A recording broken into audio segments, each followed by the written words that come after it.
I'm gonna throw something at you. I know if you're ready.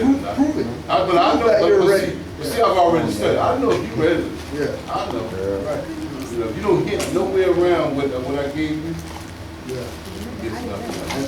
And then that comes back to the same thing about if we were given certain things, right? In order for us to not be in the situation that we're in, but we're here, then we didn't follow the stuff that we did. So logically, how about we follow the stuff that we were given, right? Strip ourselves down, go back to 1913 and start, and let's really go through his stuff and see what we were given. Because we always took it on what somebody said Noble Drew brought. We never really checked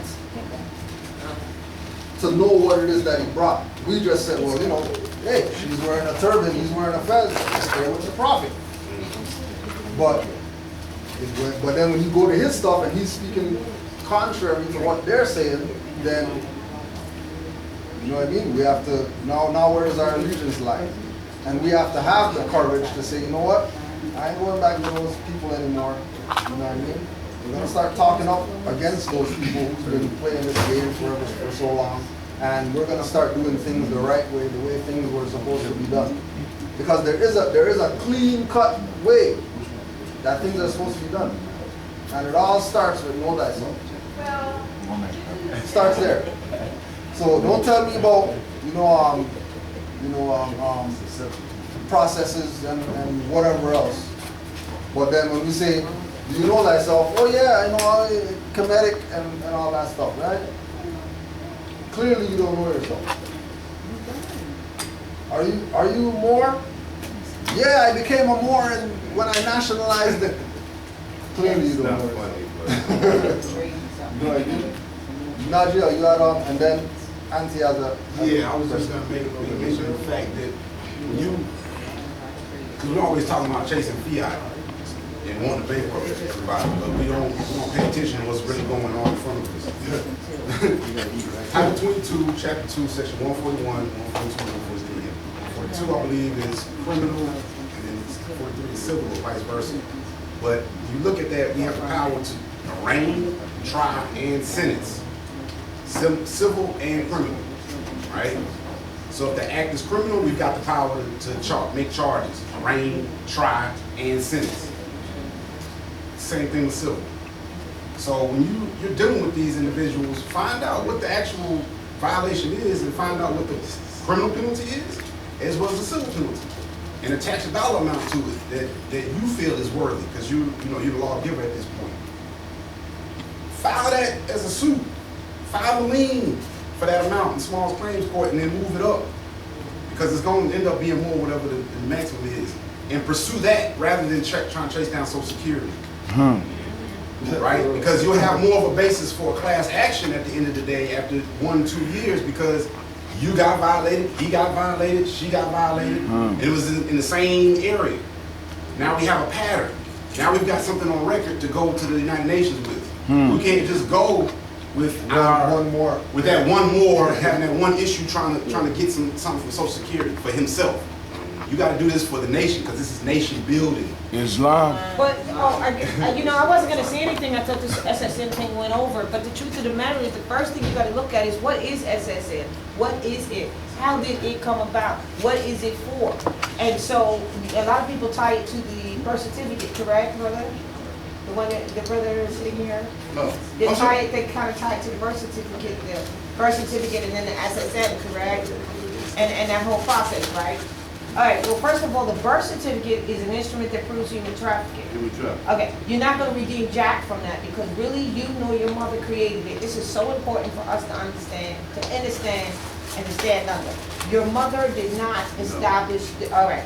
Who did establish it? She said you were Carlton Smith, that's what she said at the time. Spelled correctly grammar-wise. She did not put it in all caps. Someone else did. And then put it on the stock market. Did mother put it on there? No. Did you put it on there? No. The people who did put it on there established it in all caps, therefore you're not on the board that established it. You can't have nothing to say about it. It is a proof of human trafficking document that you did not, was not a party to, so you need to look at it as that. Now the Social Security, a lot of people think it's something that it is not. It is actually an insurance policy. It is voluntary. You do not have to involve yourself in it. There is nothing to necessarily redeem there, just as if you have an insurance policy and you pay for it for years and years, and then something happens, do you ever get that back? You ain't getting none of it back, even though they say they give some back to you when you turn 60, what is it, 2, 3, or is it 75 now? Because they might change that to 80 before you can get, and the minute they're going to change it to 80 years old before you can collect. And here's the deal, there ain't nothing to collect. All right, so it's an insurance policy. So what you would say to yourself is, I do not have this SSN number if you don't want to use one, if you do not wish to, because it's private. And just because I don't, that is no reason for you to deny me any right, privilege, or service just because I don't have one, because I don't participate in that. But lastly, I heard him say, with contrast here, it's this Social Security number opens me up to everything, and I got everything. But as a more American national, this is your everything. You are rich, my children. You are rich, is what the prophet said. Without a Social Security number, because this is your ancestral estate that these people are usurping and occupying. Who cares if they stole the gold? Because the real reason, I mean, you care, but the real reason that the gold mattered was because they're the ones who had to have gold and silver to be on your land to operate. You never needed it in order to operate. They did. So they stole it from themselves. We operate, we barter however we want to. We trade however we want to. We are the original merchants on the entire planet. We didn't need the gold and silver. It's not for us to have. It was for them to have. They're bankrupt. You're not. That's why Drew Ali said that. That's why Drew Ali said that mountains of gold will be revealed to the Moors. Yes. Because we're not into the bars and the coins and whatever. We're on our ancestral estate, which is where they get all that gold from or whatever. Thank you. Platinum and all these other natural resources. But I was never impressed with a lot of things materially. Yeah. But I mean, from here. Yeah. I dreamed about riches as a child. Yeah. I dreamed about being on an elevator full of money. It was a constant dream. Going up with the money. I seen my glass house in a wooded area, cleared from the house, and it was all windows. You could see right through my house. I had nothing to hide. Nothing. I keep telling my son, man, listen, it's never about the money. Yeah. Yes. What differentiates you from a greedy person is that if you think successful, that means you're willing to share. But if you think you're rich, you're greedy and rich. I gotta watch you. You're greedy, man. You'll steal something. You know, you'll take something from me. For me, yeah. So always be successful in your thinking. Yeah. That's why I don't think I had it difficult with the upper. Yeah. Because consciously, as a dad, as a father, earning the title of a dad, I let them grow to know their own. See how you spell? You already know that. Yeah. He came with that. I'm not surprised by that. It's kind of funny because he see it, even though if he didn't put it in order. And you know you're talking about it right now. You know that he's on point. So, that's a constant reminder that he's actually got the real opportunity that I missed. Right, exactly. And then that's why it's about them getting it. We're just here just to make sure they get it. Yeah. Because we never got it. You know what I mean? Like, it skipped over us. You know what I'm saying? And now we have it again. Whereas, if everybody in here would have got it at that age, you wouldn't be in here anymore. Well, God said it's always a third grader's mom. Sorry, don't want to cut you. Auntie was waiting for a little while, and then we got to the back. Yes, I just started studying a year and a half ago. But the way I study is I take what I see. I don't just take what was said for word. I learned that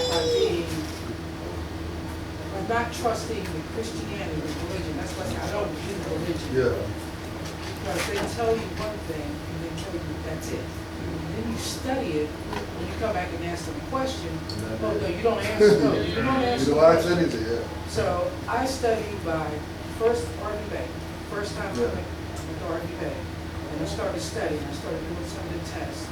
Then I started finding some of the words that he was using, and I would go out and look them up.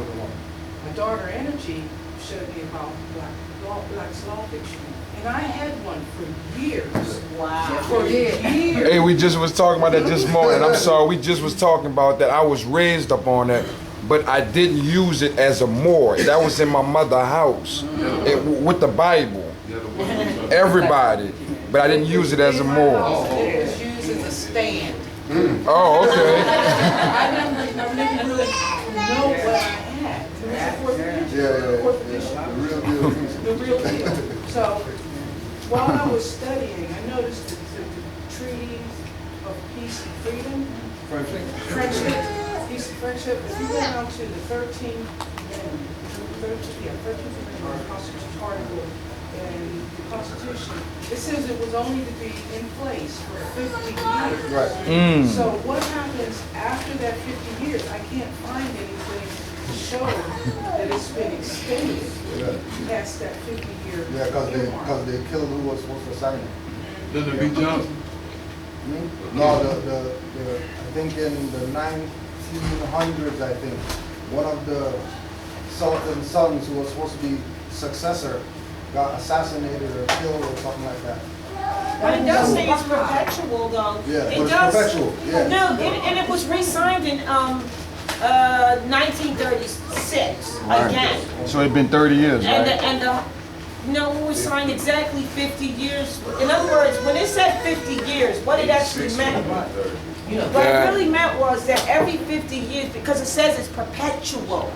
So that means that if it says it's perpetual, it remains perpetual and therefore unscathed, even if the Sultan's son did pass. Because the real 50 years meant every 50 years they gave an opportunity to revisit it and make any changes or corrections or alterations that the modern Europeans may have wanted to discuss, provided that it was authorized and it was all good. So the first 50 years was 1836, I'm sorry, was 50 years exactly from the first time. And the only changes that were made were a matter of who was present. In other words, the Sultan had passed form. So his son, Hashim Il, I think it was Hashim Il, was there. All right, so now it's done. Exactly 50 years. It's still perpetual, but that 50 years was for them to come up and ask if there was any alterations if we allowed it. The treaty is perpetual. It is still going on today, so we need to make that clear. But a lot of boys have said that, not knowing. Well, in saying that, why can't we use that treaty? We do. We can. We do. We do. That's what's happening today as we speak right We here, do. right now. We the landlords. We the landlords. Okay. They need to come holler at us. Even with what you're saying, always look, don't look at what UDOTS is doing here. Look what they're doing other places. Yes. And what type of response they're getting when they go other places talking that, we're American government and whatever like that. Immediately they come back here. Then they have and then they call those people to come here and meet with them. But we gotta be real careful and get on our feet right now, because they all get ready to come back from the places that everybody else is giving them Europeans a boot. They're coming here.